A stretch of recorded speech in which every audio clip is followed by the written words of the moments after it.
Hello, everyone, and welcome to the Borderless Heritage. This is a special episode in between the two series. An interview conducted by me, Niloo from Iran, and we have two guests, Mariam from Pakistan and Vanille from France.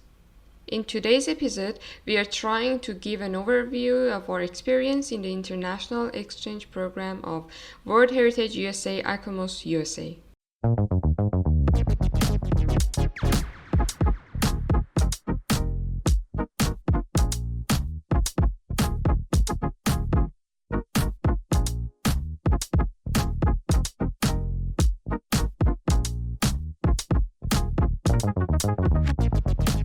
So, would you please introduce yourself to the audience and give us a little background? I'm Vanny, come from France, Lille in the north, and I live in London. I've done my whole degree in London, comparative literature undergraduate, and World Heritage Studies master's degree. Okay, yeah, I'm Mariam from Pakistan, from north of Pakistan. I've done architecture for my bachelor's from Pakistan, and I did my MA in cultural heritage studies from Vienna, Austria.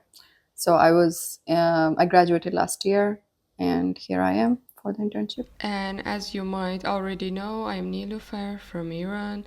My background is in the conservation of historical buildings, and currently I am a World Heritage Studies master's student in Germany.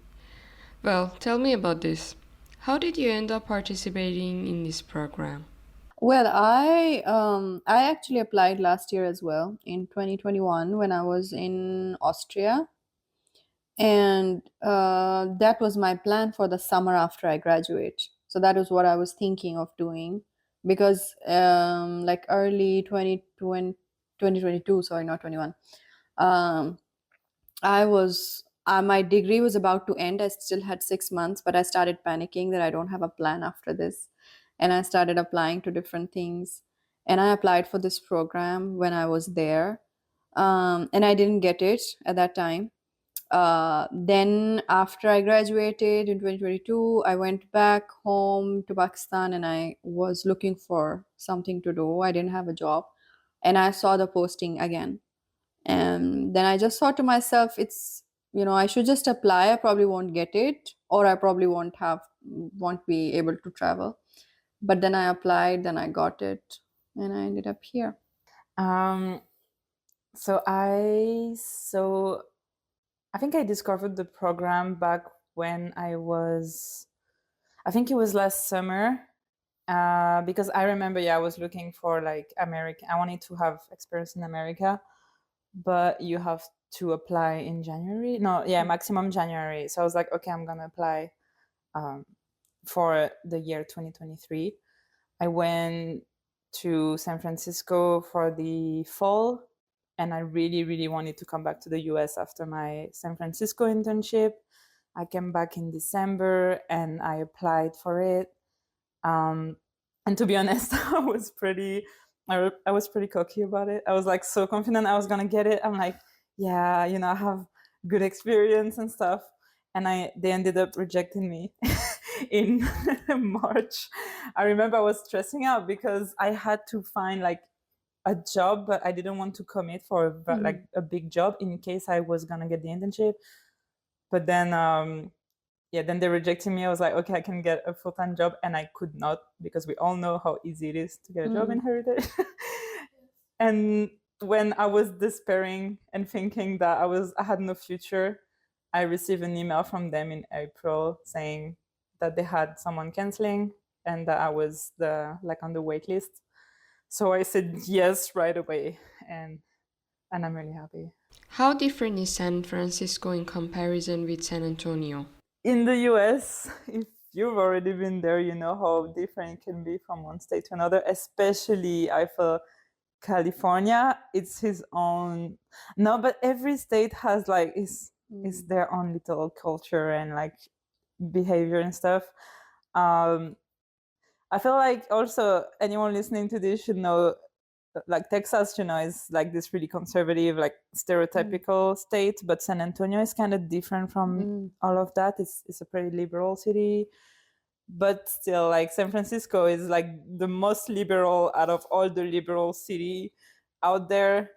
Like, we mentioned the fact that there are places in San Francisco where you can literally legally be naked on the street. Like, it's like very, very liberal.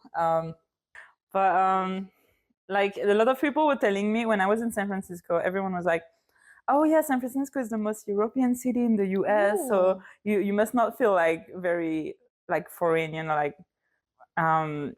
like culture shock." But I was like, it's so different from Europe, like the houses, like the style of living and stuff. But now that I'm here, I get it, like, because it's like, oh yeah, okay, you can walk in San Francisco. You don't need to own a car. Like, a lot of people actually don't own one because like, transport is great. You can walk. I feel like I should say weather is great as well, but summer in Texas is not is not a good example of Horrible. yeah. But yeah, it was pretty different. I was thinking maybe I have to highlight that though we're participating in a program at the World Heritage USA, but we are interning in 3 different offices in San Antonio. Mine is Office of Historic Preservation, Mariam's is the World Heritage Office, and Vanil is in the NPS National Park Service. Maybe it's a good opportunity to introduce each of the offices and our specific projects. So, World Heritage Office specifically works on the World Heritage designation. That's of the missions, the 5 missions that are in San Antonio. It doesn't exactly have or like authority on the missions, but on there is a buffer zone around it. So people who are familiar with World Heritage and World Heritage properties, they know that there is a World Heritage property and there is a buffer zone outside of it that also has its own rules and regulations. So in 2017, I think the missions were designated as a World Heritage property. Since then, this office has been functioning, and it's not a big team, it's a small team. But they majorly do all the projects, development projects, cultural projects in the surrounding area. And they also work together with the missions, National Park Service as well, when it comes to things that are happening in the missions. I think San Antonio has recently been designated as the world, what do you, I don't know the exact name, but City of Gastronomy. And it also works with that. It's a small team, and right now there are a lot of projects that are based on development, like improving roads along the buffer zone, in the buffer zone, along the Mission Road, maintaining pedestrian bridges or making bicycle tracks and stuff. All of this is with World Heritage Office, and they are also working on developing a World Heritage Center along one of the major roads in the buffer zone. It's not a big center exactly, but it's like a small exhibition space where people can get information about the missions or have some small exhibitions, temporary and permanent exhibitions both. So that's what it's been working on, and I was also working with them on one of the development projects. It's part of a bigger project, and this is a project that every intern, when they come every summer, they take this project and like contribute on their own. So this time, this year it was me. Last year the intern did a lot of research and prepared a background document and did a lot of groundwork, and based on that and site visits, I developed the project further. And it's about um, some of the hotels that are located in the buffer zone along 2 of the main highways. They are important for the development project because some of them are historic, some of them have some historic element. At the same time, even if they're not historic, they are along the roads, the main roads, so they become important in a way of how they are, what's happening in them, what's their condition. So there are problems, opportunities, potential, everything. So we were working on that. And when I came in, I realized that there is a need to talk to the people because last year and even before, more the focus was on studying them and doing background research. And what should be done, but there was no one-on-one conversation with the people who own these properties. So we initiated that this time, and it went really well, better than expected. And it is expected to have further meetings with them because they are also interested in knowing what the World Heritage Office does and what the work plan is. So I'm with the National Park Service, NPS for short. National Park Service is basically the government branch in the US there with the Department of the Interior that take care of sites that are on the National Register of Historic Places. So the site I was working on particularly was the San Antonio Mission, that is part of the World Heritage Site here in San Antonio. So the interesting thing is that the whole heritage site, it's not just the mission, it's also the Alamo. But the Alamo is run by the daughter of the Republic of Texas. So we literally don't have anything to do with them. We are just running, well, I'm saying we, after 2 months, I feel part of them. Let's say like this. We run 4 missions that are in the south of downtown, like along the river. That's Mission San Jose, Concepcion, San Juan, and Espada. And further down, there's Rancho in Floresville, which is not really ready yet for the public, as we've seen. But yeah, so far that's the 4 missions that are the most worth visiting. So for context, the missions were built in the 1700s by Spanish Franciscans that we all know why they came here to colonize the native people in the area. One of the particularities, though, I feel like it's worth pointing out that most of them were not forced to come into the mission. But, it was not either like they didn't had no other choice. Yeah, basically, like because they were like getting attacked on every side, and it was like, oh, if you come to the mission, you'll be safe, Anyway, so this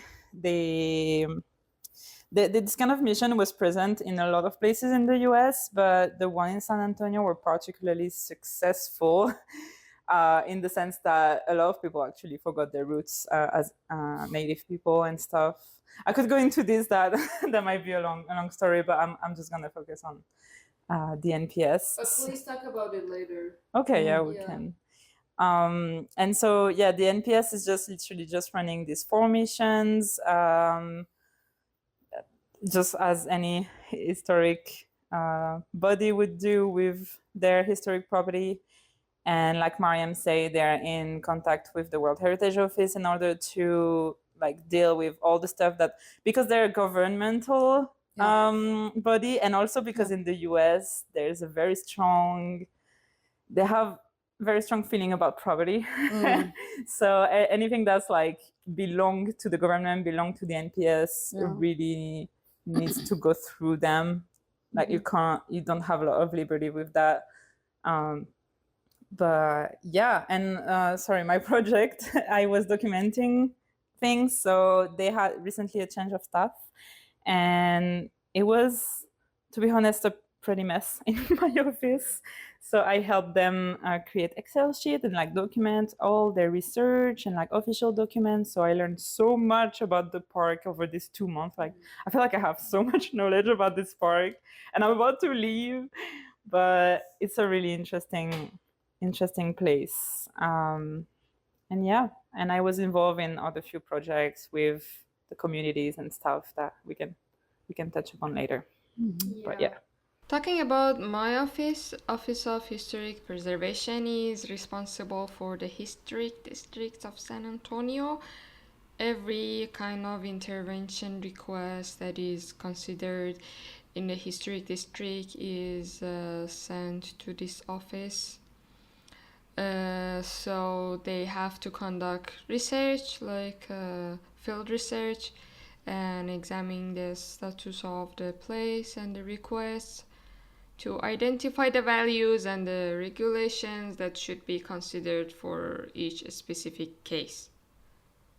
After that, they send a notification to the owner to come to the public hearings, and they try to interact with them to find the best possible solutions, and they kind of prepare technical advice. But honestly, they are always running different kind of projects. For example, if they decide to demolish a property, they have this deconstruction project, which leads to deconstructing the property and making use of the material or architectural ornaments, etc., in other places. The specific project that I've been the most involved in is the local markers program, which is kind of based on the stories that the citizens share. Like there are some maybe stories or memories, happenings in collective minds or in the mind of individuals that carry historical values. So in this project, people share these narratives, and in case the narratives are also integrated to a specific place, they be highlighted. After that, they can submit, and the staff go through the examination, nomination, inscription, and putting some signs or boards in the city to increase the awareness and kind of build a map of these local markers. So when I did start my project in the office, they suggested me to work on one of the artists of San Antonio after doing some research on San Antonio's history. Then after doing some research, I did highlight 3 values in the city which are working together to building the significance of this special city, which are people, nature, and missions. After that, I tried to find an artist who are resembling all these values in the artworks and also in their insights. And it led me to Brother Cledis, which I got so obsessed with him. I think everyone in the 3 offices knew that I am working on Brother Cledis art.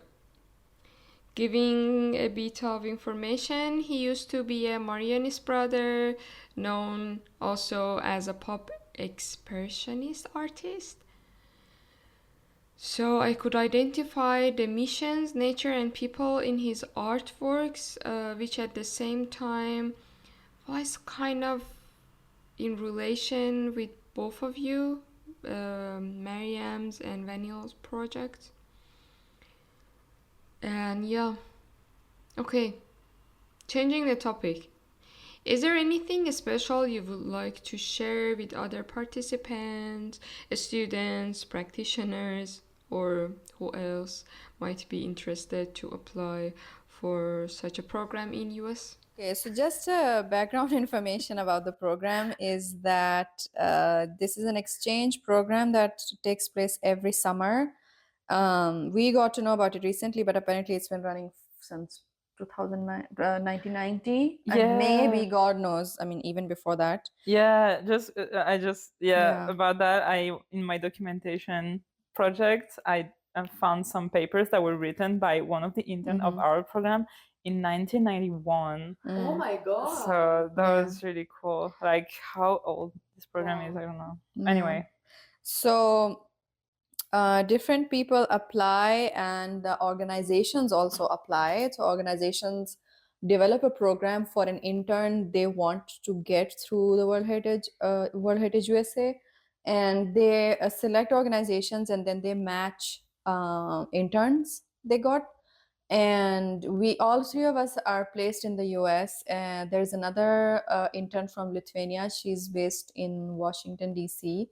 But most of the others who are actually US citizens, I think, Mhm. yeah, they are placed in other parts of the world. Some of them are in Europe, one of them is in India. So this is how this usually happens. So it's not just the US that you get placed in, you can get placed in other parts of the world as well. But from our understanding, we think that if you come from outside the US, you are placed in the US. And if you are from the US, you are placed outside the US. Yeah. This is the background information. Okay, now tell me what's your worst and best experience here? Should we start with worst and then Yeah, you know let's go. top up with the best? I don't know if I have one specific. What's your worst? You know what I'm gonna say. What? So Which one? when I arrived here, you guys were not there yet. You remember you were you were stuck in Washington because your flight was canceled. I arrived so one day before, and you know me, like good little European that I am, and also because my only experience in the US had been in San Francisco where you can walk. I was like, oh, I'm gonna go groceries. It's only half an hour walk from me. Oh my god. Oh, Jesus. And it's so funny, like knowing, like being 2 months here and thinking this is so funny. that But you actually honestly, did when it. I was like planning this, it was such a good idea in my head. And I had this linen dress, right? Oh my god. Like light blue linen dress. I start walking, like soon I discovered that there's no sidewalk everywhere. Like some place we don't have sidewalk. Also, I pass a lot of roadkills, like dead animal on the side, and all the cars were like slowing down, like next to me, like what is she doing? You know, like what? Where Why is she is she going? out? Where's she? Because like people working here, and now I get it. Crazy woman. Yeah, but the thing is that now I get it because like the other day we were in the car and there was someone that we were with Melissa, it's one of my colleagues, and there was someone like walking on the side and we were looking at him like, is he okay? What is he doing? And then I realized, oh my god, I'm thinking like an American, because it's so unusual, unless like if you're downtown, which is the center of the city, then a lot of people are working, that's fine. But in the suburbs or where people live, it's just weird, and it's mostly homeless that you'll see walking. So anyway, it was really weird and uncomfortable, and the heat. Yes.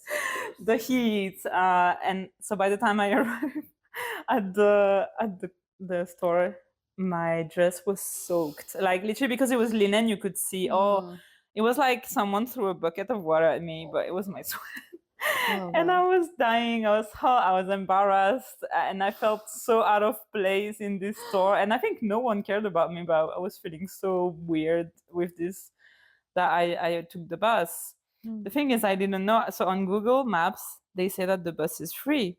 So I get in the bus. Oh yeah, it does yeah, say they it's say free. Yes. So I'm like, cool, maybe some place do that. So I was like, okay, that's great. It's free. I get in the first bus and everyone was looking at me and I'm like, okay, maybe I'm behaving weird. Then I had to change the bus. So I get out of the bus and I know at some point the bus driver said something to me, but I wasn't sure. Like I wasn't used to the Texas accent back then.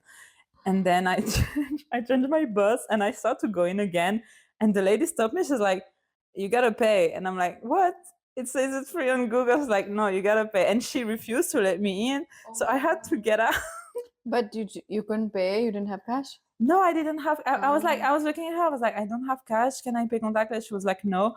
I'm not gonna be mean. This woman, she didn't even tell me that there's an app that you can download and buy a ticket on it. I could have done that in front of her and taken the bus home. She didn't tell me anything. She was just not saying anything, waiting for me to get down, to get out of the bus. So I just left the bus and I was stuck in Hemisphere Park. So it's not that far, right? It is far. But, yeah, like by walk it like is. If it's Europe, it's not. But yeah, that's the thing. If the weather is nice, it's not. So I took one of these scooter, the electric scooter that's so expensive, and I rode home like this, and that was just one of my experiences. But where did you leave the scooter?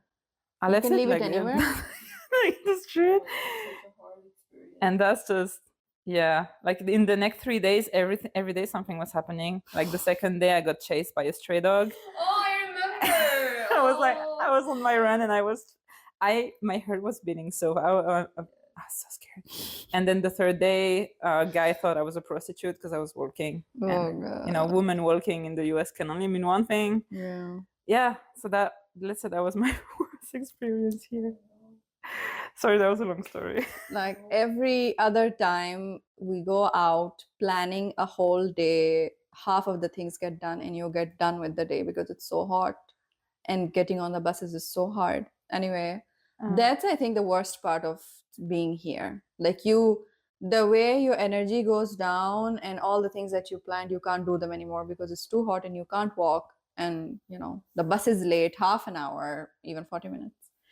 But I would say I think we all know. the worst experience was when I went on a bike ride. I wouldn't call it worst, but it was the most difficult. Yeah, I wouldn't call it worse. So we went on a bike ride and we were riding the bike, and they are electric bikes, but I got inspired by Vinny. I decided to get some exercise in the, I don't know, 41 degrees Celsius temperature and not turn on the electric feature. But I did manage to get somewhere. Then I turned on the electric feature again, and my head was spinning. But we got to the library. Yeah. We rested for a while. I was fine, good. Then we spent some time in the church. We attended the mass, and then we wanted to go back all the way back to downtown to get brunch. Yeah. to the restaurant. And on the way and I was fine when I was riding the bike. It was only when I got off the bike I started to feel very, very nauseous. And so we had to stop at one point to like dock the bike for that's another story, but we had to stop. And also we hadn't eaten anything really, so I was not sure if I was nauseous just because of the bike ride, the heat, or because I haven't eaten anything. And then we were in the park. It was a parking of a park. It's Roosevelt Park. I know it now. Yeah.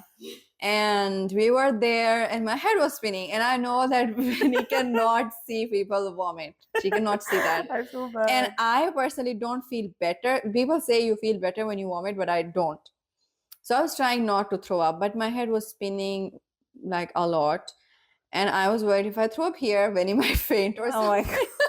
I'm sorry. So I was trying my best to not. And it was so bad that if I'm sitting and I move my head even just a centimeter, it would go really, really bad. But eventually I threw up.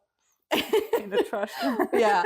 But before that, I did announce very loudly that I'm about to throw up. I was under a tree and singing to myself. So I sent her away and I threw up and I called an Uber. And I went home. And the ride was only 6 minutes, but I was also almost throwing up in the Uber. It was so bad. Oh my God. And the guy was talking to me. He was trying to be nice and talk to me. And I didn't want to be rude, but he could see that I'm almost dead. But yeah. You just had to throw up. In his car. Actually, it's super expensive, if you throw up in an Uber. Really? Yeah, it's like 200. Oh my God. Wow. Or but it's something finishing 100. Yeah. So yeah, but then I got back. I took a medicine and I slept for a while. Yeah, I wouldn't call it worst, but it was a lesson, and I did not go back again to ride a bike at that time of the day. And I thought it would be nice because we had gone before, a few weeks before, and that experience was really nice. But maybe the timing was not good, and we overexerted ourselves. I don't know what is my worst experience. Maybe the cold inside and the heat outside, which took me a lot of energy to get used to it, but also the gunshots and train noses in the middle of the night. These freaking dogs barking all the time. Yeah. Oh, jeez. Just put your dogs inside, Americans. Why do you leave them out? And it's too hot for these poor dogs to be outside. Yeah, it's really hot. I struggle. Okay, now best things, because we need to lighten the mood. Yeah, best. What was the best? Oh my gosh. A lot, actually. Yes. I think about it. Yeah. Let me think. Honestly, I had countless good and maybe best in a way experiences here. One of the outstanding one was meeting an Iranian girl. What happened was when my office shared a post on Instagram about me, this Iranian girl who were working in an architecture company responsible for maintaining the missions approached me, sent me a message that she's also in San Antonio and we can meet. I was so happy to have someone from home here. She was so lovely and kind, took me to visit very nice places in San Antonio, which really helped me to find my attachments to the city, like very soon. Making my beloved spots, having a background toward the heritage matters, and so on. I have several. Can I say like two? Of course. There was recently the pool party I went to. So girls from work invited us to their apartment. So in Texas, it's very common to have like of an apartment in a like an apartment complex that has like a gym and swimming pool and stuff. Because Texas is this place where everything's bigger, so they all have like more stuff.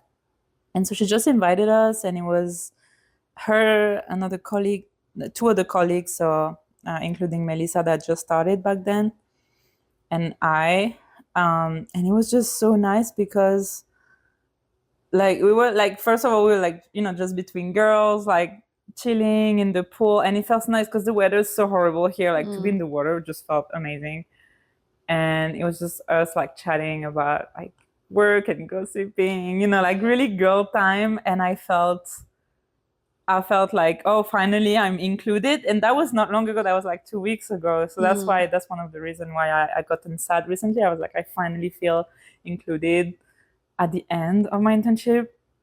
But yeah, that was this really lovely time. And that's when also I really connected with Melissa, my colleague, because we had like, she took me there by car, and we spent like half an hour in the car on the way and on the way back. So we really connected. And then my second one, well, I had it in my head. I just forgot. No problem. No. Third one. Well, yeah, I was gonna say also the river with Alison and you guys. Yeah, that was really nice. And Hank, the cutest dog. And yeah, it's also really nice. Like Alison's my supervisor from work, and she's been the best. Literally, like she just did everything she could. So I had a great time here. And so she took us all to the river to swim. We made Mariam float, which was really funny. Yeah. And you were really brave. You did a good job. Yeah, because it wasn't my first time. Yeah. I think the first one would be not in San Antonio when I went to when I went to Orlando. Yeah, I visited the Wizarding World of Harry Potter. And what else do you need? I had a butterbeer. And and in San Antonio, I would say the night we went out with Rebecca, that was really fun. This recent one. Yeah, it was fun. And when we went to the river, when I floated, that was fun. It's funny because at the beginning, you remember, we were all like, oh my God, we have nothing to do because we don't have a car. We're bored. It's too hot. There's nothing to do except going to the mall in Texas. Blah, blah, blah. But now when we think of all the things we did, actually, we had a really good time. Done a lot, yeah. So to all people who want to do an internship, I would say make it minimum 2 months, like never shorter than that if you're going to go to another country. Because you need to think that even like me being from Europe, it's very similar to the US in a way because it's Western, but it's so different. Like you need to adapt, and it's normal, and it's not especially your language, or like people don't have the same mindset. There's all these things that you need to take into account to and adapt. Just to be, make good relationships with people. Exactly. It takes time. Yeah, it takes time. There's all this phase at the beginning when you're a bit awkward. Like even if everyone's nice, it's like you don't really know them. You need time to get to know. Focus on the people in any place you're going, because heritage is about the people. And I feel like the stereotype about America is, well, we all know what the stereotypes are. Like, especially I feel like America, that's one of the reasons I really wanted to come here, was that it's so rich in culture, and that might surprise many people, me saying that, especially in Texas, but it is. And like we need to drop the stereotype that like America doesn't have a culture, or like it's bland or whatever, because if you get to know the people and their history, they're so close to their history, because it is a new country. They know so much more. Like, I have no idea who was my great grandpa, and people here, they can trace their roots until like 300 years ago, and they have like traditions, and they're really close to their culture, and they created culture from all this mixing of culture as well. And there's all these people that are recently discovering that they were native or stuff like that, after colonization. So yeah, I would say always, like, don't just don't just do your job in the office. Like, Do go everything else, beyond. Yes, look at the bigger picture. Yeah, that's what I would have to say. Well, final comment from me would be a bit patient toward yourself and other people, and little by little you will find your place. Also, do not be ignorant about the opportunities which comes to you. Do not be hesitant about what you want just because other people couldn't make it. Like, if I wanted to consider other people's experiences, I should have never applied for this program, because as an Iranian, it is not really easy to get a US visa. And if you applied and did not accept, just know that rejection is part of the process, and it doesn't mean that you are not credible or talented enough. Do not make it personal, you know what I mean? Just take it as part of the process. I would say just like be open to learn, no matter what it is. If it's a job, if it's your task, if it's something else, be open to get to know it, and then you can decide if it's your thing or not. Without trying it, you can't say if you liked it or not, or if you want to do it or not. So yeah, and as I said, even the cycling experience was not the worst experience. I learned, you know. So yeah, with everything, just be open to trying things out, and then deciding if you want to do it again or not. Do you want to pursue it or not? So yeah, keep an open mind. Okay, let's wrap this episode here. Thank you for bearing with us. Hopefully, we could give a general overview of our experience in the World Heritage USA International Exchange Program in the summer of 2023. I was the host of this episode, Niloo from Iran, and we had two guests, Vanil from France and Mariam from Pakistan.